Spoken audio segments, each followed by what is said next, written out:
Muito boa tarde a todos. Que final de semana quente, né? Para ter um debate com tanta gente de tantos setores, né? Tem gente da política, do setor produtivo, todo mundo já viu o Datafolha, está todo mundo inteirado das novidades. Muito bem. Gente, fiquei muito feliz de ver o tema da nossa discussão, do nosso debate, porque acho que duas políticas que dispensam apresentações, mas de gerações muito diferentes, e acho que poucas incorporam com tanto refino o que seria nova política, e vou me explicar. Começo falando da ex-ministra do Meio Ambiente, Marina Silva, foi ministra do Meio Ambiente por 2 vezes, senadora da República, uma grande trajetória, inclusive, de ação política de campo, né, antes de ir para Brasília. Mas não existe nada mais novo ou atual do que falar de meio ambiente, que é basicamente a luta de uma vida inteira, né? É uma pauta que hoje mobiliza o mundo inteiro, a qual a senhora dedicou a vida toda.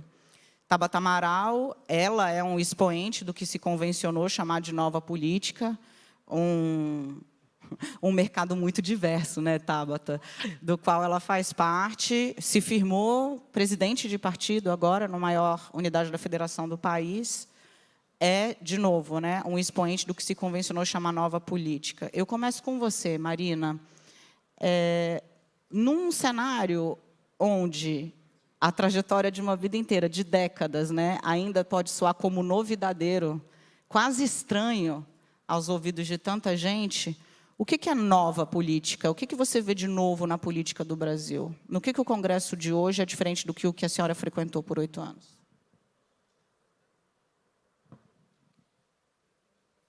Boa tarde a todos, a todas. Eu estou com a voz um pouco prejudicada. Muito obrigada, querida Tabata, também aqui ao lado. Eu acho que seria a ideia de nova política, né? Quando a gente pensa o novo, geralmente a gente tem uma visão nihilista do novo. E o novo não se cria em cima do nada. Qualquer organismo, para existir, ele precisa preservar alguma coisa. É isso que a biologia ensina. E assim, em relação a tudo que existe. Então, a ideia de nova política, o que faz a política ser nova? Para mim, o que faz a política ser nova, ela é ser viva, não ser uma mera repetição. A política como discurso repetitivo, que não se coloca de forma viva, olhando para as diferentes dinâmicas econômica, social, ambiental, cultural, espiritual, o que for, não tem como ser nova. O segundo aspecto é se, de fato, a política está sendo usada para ser o contrário daquilo que uma frase que atribuem ao Tancredo Neves, que eu não sei se, de fato, ele disse isso, mas quando a pessoa tem uma história como a dele, acaba sendo objeto de projeção daquilo que se quer dizer. Então, tem uma frase que é atribuída a ele que diz: a política é a arte de fazer com que aquelas coisas que já iam acontecer, aconteceram porque a gente fez acontecer. Logo, é tratar a política como enrolação. E eu discordo dessa frase.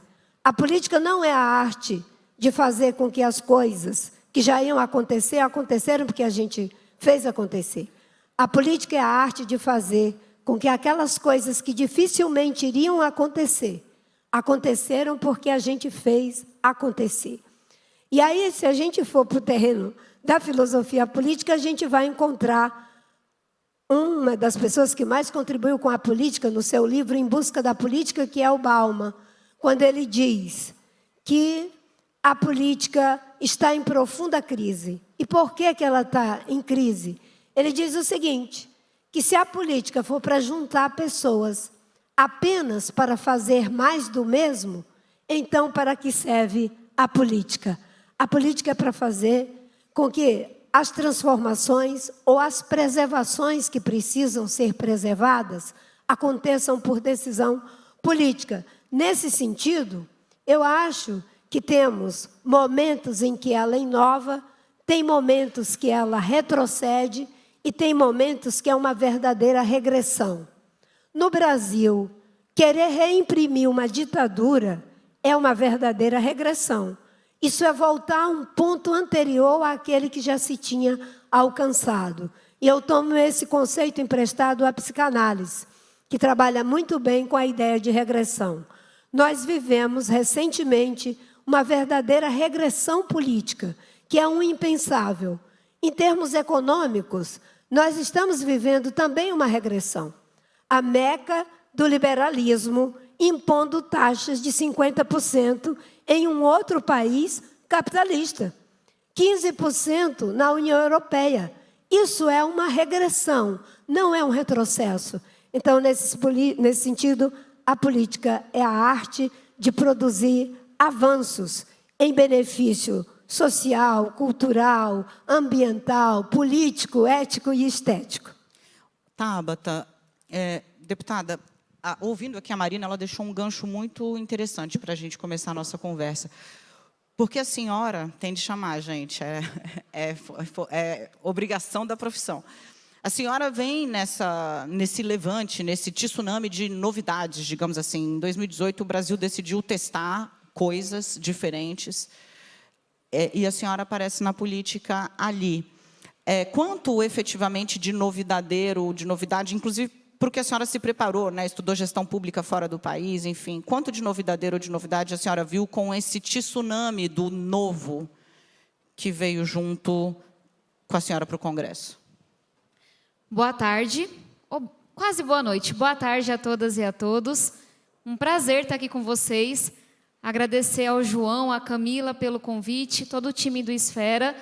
Só preciso dizer, só vou dizer uma vez, que eu sou muito fã de vocês duas e vocês sabem disso.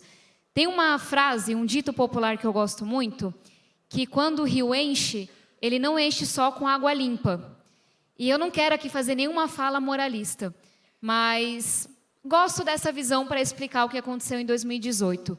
As pessoas, talvez voltando 4 anos apenas, as pessoas foram para as ruas em 2013, 2014, dizer que elas não aguentavam mais, que elas não queriam nada daquilo que estava na política.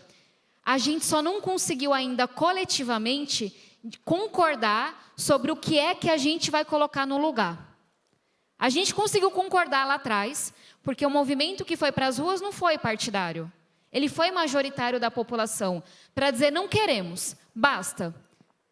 Mas aí talvez a gente esteja vivendo as consequências e aprendendo que só dizer não queremos vocês, vamos implodir o sistema, não resolve nossos problemas. E até cria novos. Faz muito tempo, Dani, que eu não falo sobre nova política. Porque essa nova política trouxe coisas muito velhas, como a ministra Marina Silva trouxe.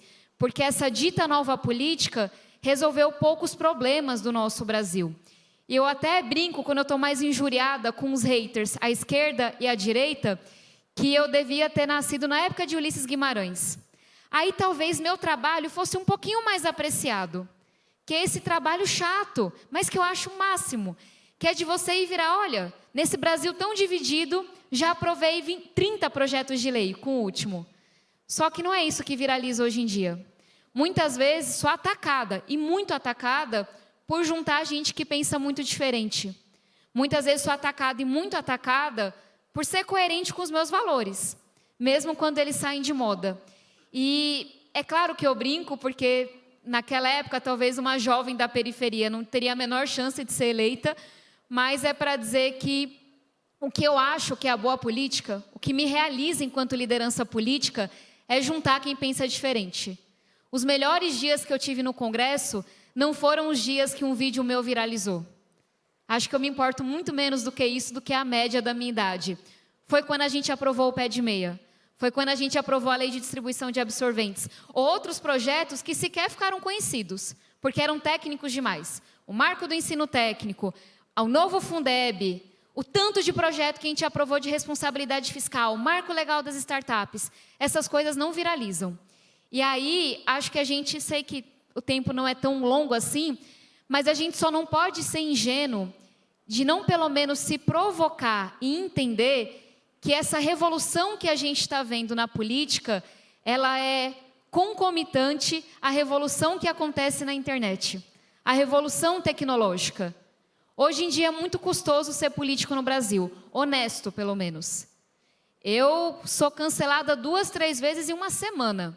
É um talento Já, inclusive, foi feito um estudo em uma grande universidade me apontando como uma das mulheres mais atacadas do país. E eu olho para aquilo e falo, eu agradeço. É um reconhecimento, é um ranking, eu estou em um dos primeiros lugares, mas isso não deveria ser natural. Eu ter me especializado em lidar com ameaça, BO, ameaça de estupro, isso faz sentido nesse contexto que a gente está da internet, dessa radicalização. Mas, de novo, será que o que é melhor para o Brasil é esse tanto de deputado popstar? É esse tanto de deputado influencer? Porque os corruptos, os bandidos, talvez fazia muito tempo que eles não tinham um momento tão próspero como eles estão vivendo no Brasil de hoje. Esses se reinventaram de uma maneira extraordinária. Só que junto deles, a gente tem agora os influencers, que estão lá filmando cada segundo do que eles fazem. E aí, quando você filma cada segundo do que você faz, você não consegue negociar. Você não consegue melhorar uma proposta. E aí sobra pouco tempo para os chatos. Eu sei que no painel anterior se falou da campanha à Prefeitura de São Paulo. Eu fui chamada de chatábata pelo Marçal. Porque chata, né? Nerd pra caramba, juntou um time, trouxe ex-ministros, ex-secretários, foi o maior time mesmo, o plano de governo. Pensou São Paulo, apresentou a proposta, mas não era isso que queriam naquele momento. Era o soco, era a cadeirada, era a baixaria. E aí, a nerd aqui, a gente faz pesquisa, né? E amigo é para isso. Quando você não faz, você faz essa pesquisa do seu amigo. E a gente via nas pesquisas que nos 11 debates, de quem assistia na Quali, eu ficava em primeiro lugar no final dos debates. Mas ninguém viu os debates. As pessoas viam os vídeos que viralizavam nas redes sociais. E quem perde com isso? São Paulo. E não é uma fala sobre mim, não. Pelo amor de Deus, que como mulher a gente aprende a não ser arrogante, pelo menos. Mas é porque foi uma campanha em que não se falou de São Paulo. Em que não se falou sobre um sonho para São Paulo. Então, tá difícil.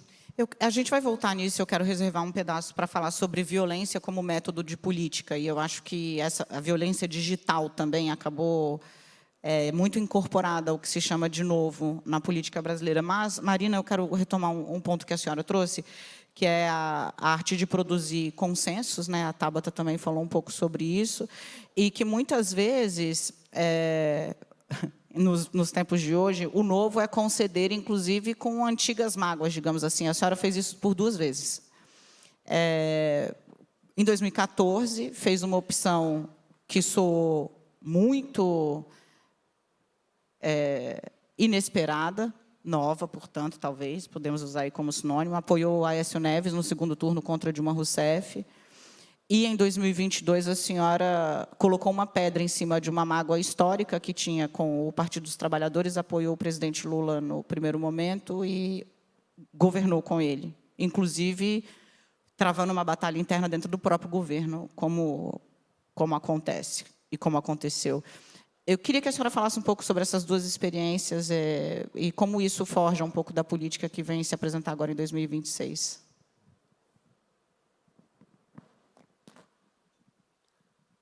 Bem, primeiro, eu quero dizer da minha alegria, né? Estamos aqui num painel com 3 mulheres e, pelo menos, 2 gerações. Eu me considero já a 2ª geração de pessoas.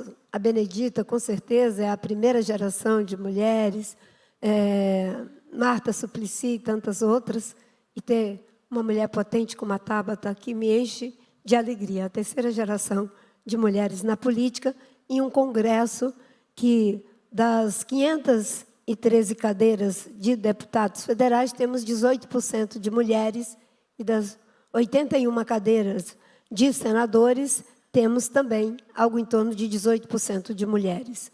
Então, indo para o que você me perguntou, Dani, eu acho que a política é um processo vivo, como eu falei, e em 2014, obviamente, que nós não tínhamos nem os dados de realidade que depois foram sendo explicitados, e naquele contexto eu entendi tomar a decisão de manifestar o apoio à candidatura de Aécio Neves.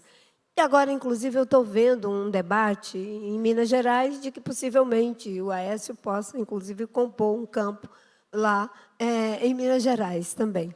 Mas o que eu pensei e que foi necessário em 2018 foi que nós estávamos vivendo uma espécie de limiar em relação à nossa democracia e de podermos chegar, talvez, a um ponto de não retorno em algo que não dá para brincar.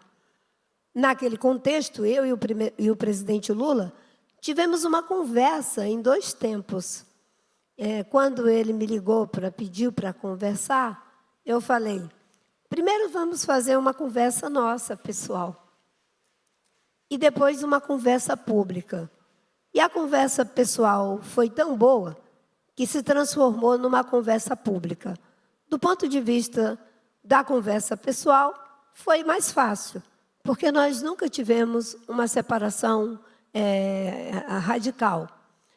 E, na conversa política, foi um encontro em defesa da democracia, em defesa dos compromissos assumidos, inclusive o compromisso corajoso de desmatamento zero, de enfrentamento da mudança do clima, um compromisso programático, como eu gosto de dizer. Porque ali era necessária uma frente ampla, e a frente ampla não foi feita apenas por lideranças políticas e por partidos políticos. A frente ampla foi feita por todos aqueles que, sendo conservador ou progressistas, defendem a democracia. É por isso que mesmo jornalistas que são independentes, que não se posicionam politicamente, eu tenho certeza que se perfilaram claramente em defesa da democracia. E a minha análise de tudo isso é de que foi muito bom nós termos feito aquela frente ampla. Frente amplas são difíceis, elas são muitas vezes até contraditórias, mas quem foi que disse que a gente tem que governar só quando temos unanimidade? Aliás, nem conseguiríamos, porque isso nunca vai acontecer. E com muita honra eu fui ser ministra pela 3ª vez, ministra do Meio Ambiente, do presidente Lula. E por que eu digo isso com alegria? Porque às vezes eu repito, e parando por aí, não, me esqueci de olhar para o painel, eu digo uma coisa que pode parecer arrogante, mas não é arrogante. Isso é economia de tempo e de trabalho. Eu só gosto de fazer aquilo que só eu posso fazer. Se tem alguma coisa que outra pessoa pode fazer, eu não preciso estar fazendo aquilo. Economia de tempo e de trabalho. E eu tinha certeza que, para reconstruir a política ambiental brasileira no patamar em que ela se encontrava, naquele momento, talvez só eu e a equipe que o presidente Lula me deu a liberdade de montar, pudéssemos fazer. Eu saí do ministério, eu deixei 1.700 fiscais. Eu voltei com apenas 700 fiscais. Nós tínhamos um orçamento terra arrasada, vários órgãos do Ministério do Meio Ambiente totalmente desmontados. Não só nós reconstruímos, como colocamos em prática. Eu vou dar 2 dados. Desmatamento, em 2022, foram 11.000 quilômetros quadrados. Eu saí agora, em 2026, deixando o desmatamento, em 2025, com 5.000 quilômetros quadrados. Nós chegamos no Ministério, tivemos que aumentar o orçamento em 120%, fazer concurso, 1.500 novas pessoas, retomar a criação de unidade de conservação, fazer desintrusão de terra indígena, Apitereu, a Fronteira Abacajá, Caiapó, Munduruku e Yanomami, eu poderia aqui citar, isso são verdadeiras operações de guerra. Eu sei que essa é uma agenda. Desculpe que eu estou um pouco gripada. Quer um minutinho, ministra? Uma aguinha. Para tomar uma aguinha? A ministra veio de balsa. Vejam a ideia. Num dia como hoje. Então, eu sei que essa é uma agenda que nem sempre ela é compreendida como deveria. Mas tem uma palavra do Gilberto Gil que me consola muito. O povo sabe o que quer, mas também quer o que não sabe.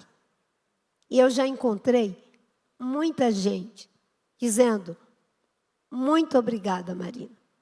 Quando, um dia antes de sair, eu fiz um encontro com 60 prefeitos dos municípios que mais desmatavam, ali na região mais da 319. Nós fizemos um programa chamado Programa União com o Município, e eu decidi fazer, não com os municípios parceiros, mas com aqueles que mais desmatavam, aqueles que eram de outro espectro ideológico. E eu digo para vocês que o desmatamento na Amazônia caiu 50%, mas nesses municípios caiu 62%. E eu encontrei um prefeito me dizendo, senadora, no meu município caiu 95%. E agora, senadora, o meu filho vai para a faculdade, eu fico até emocionada, e ele não tem mais vergonha de mim. E ele não era do campo ideológico. Ele continua sendo do campo ideológico dele, ele continua, talvez, discordando de mim, não gostando de mim. Mas aí eu trago de novo uma pessoa que diz o seguinte, que o sentido aparece só depois. E eu sou grata por esse sentido que aparece depois. Então, isso, para mim, vale a pena. Nós evitamos lançar na atmosfera 750 milhões de toneladas de CO2. E pode ter certeza, fechar o acordo do Mercosul com a União Europeia, esses esforços estão por aí. Reduzir desmatamento em 32% no Brasil, 50% na Amazônia, reduzir incêndios o ano passado em 75% na Amazônia, 98% no Pantanal, 35% no Cerrado. Isso faz com que a gente tenha conseguido abrir mais de 500 novos mercados para a agricultura brasileira. Isso nunca vai aparecer, mas o importante é que aconteceu e foi muito bom e está sendo muito bom para o Brasil. Bem, Tabata, vamos voltar um pouco a falar sobre...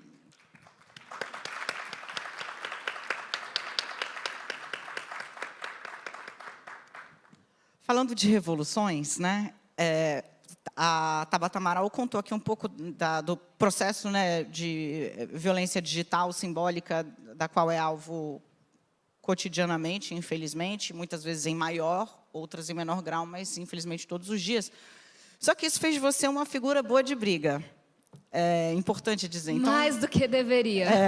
Ela é boa de briga. A pequenininha é boa de briga. Na campanha, a prefeitura, né, partiu de você o primeiro ataque frontal e que, de fato, produziu algum tipo de resposta do público, inclusive de curiosidade para entender como você tinha um candidato tão popular nas redes sociais, num partido tão desmontado e que, na verdade, estava estruturado sobre bases vinculadas ao crime organizado. É o primeiro comando da capital. Conta um pouco para a gente essa experiência, né? Porque isso, de novo, você é alvo de violência como método da política para diminuir, mas também aprendeu a bater quando precisa, bate pesado. Acho que primeiro é falar de segurança pública. Eu venho da periferia de São Paulo. Eu perdi meu pai para as drogas. Essas coisas não são teóricas para mim. Eu vi gente que estudou comigo ser assassinado com 13 anos de idade. Eu vi filhos de amigas da minha mãe entrarem para o crime com 14, 15 anos de idade. Então, todo esse debate que a gente vê na rede social sobre PCC, sobre crime organizado, o que eu sei sobre ele eu aprendi na rua, de uma forma muito ruim. Então, quando eu chego na política e eu vejo essa polarização tão estúpida que a gente tem nesse tema, e aqui eu não quero ofender ninguém, mas a gente tem uma extrema-direita que não tem ideia do que fazer para combater o crime organizado. E a gente tem na esquerda um grupo político que perde por WO, porque sequer se dá o trabalho de apresentar uma proposta para a segurança pública. E é claro que eu estou generalizando. Toda simplificação passa por uma generalização. Mas nada disso me comporta. Uma proposta de segurança pública que vem para ser midiática, para colocar grandes operações na rua, mas que não enfrenta de fato o crime organizado, não me serve. E, obviamente, um campo que se recusa a falar sobre o tema, também não me serve. E aí, quando a gente chega e a gente, enquanto grupo mesmo, enquanto time, na campanha à Prefeitura de São Paulo, por conhecer o que eu conheço, para mim era muito evidente que não era historinha, que a gente, de fato, tinha inúmeros indícios de que um dos candidatos, ele era ligado e possivelmente financiado pelo crime organizado. E talvez seja o idealismo que ainda habita em mim, mas para mim isso é inadmissível. Para mim transcende qualquer questão de esquerda e direita. Não importa a visão que a gente tem para a economia, não importa a visão que a gente tem para o social. Não me entra na cabeça que se tolere, em nome de uma polarização, uma entrada tão forte do PCC como a gente tem aqui em São Paulo. E eu já vinha denunciando isso, com o que aconteceu na Transwolf, na UpBus, os contratos de licitação que foram capturados pelo PCC, os postos de combustível. Então, é um tema que eu venho olhando muito. E aí, a primeira vez que a gente tentou falar sobre isso, me chocou ver o quanto que a polarização ela estava tão cristalizada para algumas pessoas que não importava. A maior organização criminosa do país está entrando dessa forma na prefeitura da maior cidade do país, não importava. E aí, acho que é usar um pouco do que eu vejo na rede social. E do que a gente aprendeu a usar, que é, não querem falar dos números, a gente bota uma jaqueta de couro, traz os casos, monta mapa, igual naqueles true crime. A gente tem que chamar atenção, porque isso aqui é grave. E aí, é importante reconhecer que a gente não conseguiu chamar a atenção de todo mundo. É difícil enfrentar máquina, eu enfrentava 2 máquinas aqui na campanha Prefeitura de São Paulo, mas acho que a gente conseguiu sensibilizar especialmente as mulheres. E eu tenho uma explicação para isso. E eu sei que os homens aqui são diferenciados, então não é sobre vocês. Mas são 2 explicações. A gente via isso em pesquisa. Muitos homens olhavam para mim e falavam, quem é essa menina? Por que essa menina, baixinha, com esse tom de voz, vai me dizer o que eu tenho que fazer na segurança pública? A imagem não combina com o discurso. E as mulheres, especialmente da periferia, olhavam para mim e elas diziam, eu, com a idade dela, tive filho, trabalho, estudo, faço isso e isso e aquilo. É claro que ela dá conta. E aí, quem tem mãe, minha mãe sempre diz para me humilhar. Eu, com a sua idade, já tinha criado 2 filhos. Então, a gente via essa dinâmica das mulheres vendo que eu dava conta e os homens falando, não dá conta.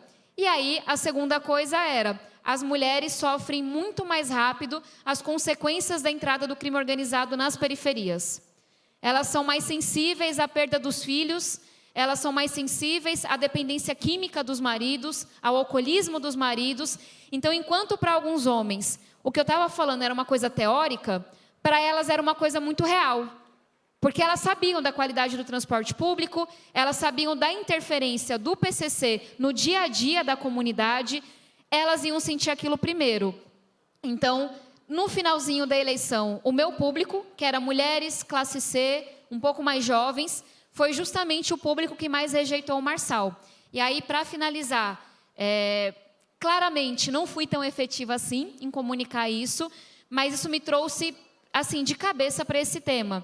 E aí, talvez a interlocutora não comunique bem com a pauta de segurança pública, mulher, fala mansa e por aí vai, é o estereótipo. Mas hoje eu estou muito convencida que se a gente não tiver uma coordenação do governo federal com os governos e muito focada em inteligência financeira, a gente vai perder essa guerra para o crime organizado. Crime organizado no meio ambiente, crime organizado no aparelho estatal, crime organizado na Faria Lima, isso também é um sintoma da nova política, né? Nós temos 1 minutinho, eu vou apelar à capacidade de edição dessas 2 grandes personagens, daria para ficar 3 horas aqui explorando cada aspecto da vida política e da prestação de serviços de vocês, mas, Marina, considerações finais? Bem, primeiro, parabenizar o João por essa iniciativa e agradecer a oportunidade de estar aqui conversando com vocês 2. Talvez considerações finais, né? O painel, quando me foi sugerido, e eu fiz o dever de casa, né, aqui, era a experiência, revolução e o novo tabuleiro político do Brasil. E eu fiquei pensando, que tipo de experiência a gente está falando, né? Porque a gente está vivendo um novo normal, e é um novo normal em tudo. Em algumas coisas é um novo anormal, porque não é normal você simplesmente decidir chegar em um país, sacar o presidente da República, por mais que eu discorde, não tenho nenhuma aliança com o Maduro, levar esse presidente, prendê-lo e tomar o petróleo e ainda ser visto como exemplo de eficiência. Isso não pode ser entendido como normal. Então, essa é uma experiência que a gente não tinha há muitos anos na América Latina. A gente não tinha experiência, agora, também de guerras expansionistas, em pleno século XXI. A gente não tinha experiência de imaginar que nós poderíamos viver uma situação em que os países que antes eram vistos como problema, agora estão sendo trazidos como a solução para o mundo, porque a própria Meca do liberalismo está invejando as autocracias. Então, a experiência que nós temos para essa política disruptiva, a que nós tínhamos, não é mais. Ela vai nos ajudar a olhar em muita coisa, mas nós temos que pensar, qual é a experiência que nós quisemos? Talvez discutir o papel do Estado. E eu quero terminar com isso. A gente tem alguns dogmas e a gente precisa quebrar esses dogmas. A ideia de um Estado puramente regulador, nós já vimos que não resolve. A ideia de um Estado puramente provedor, nós já sabemos que também não resolve.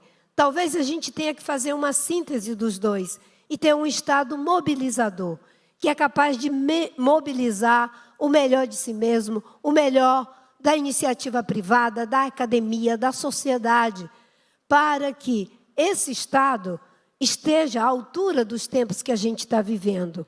E eu quero encerrar com a ideia da polarização.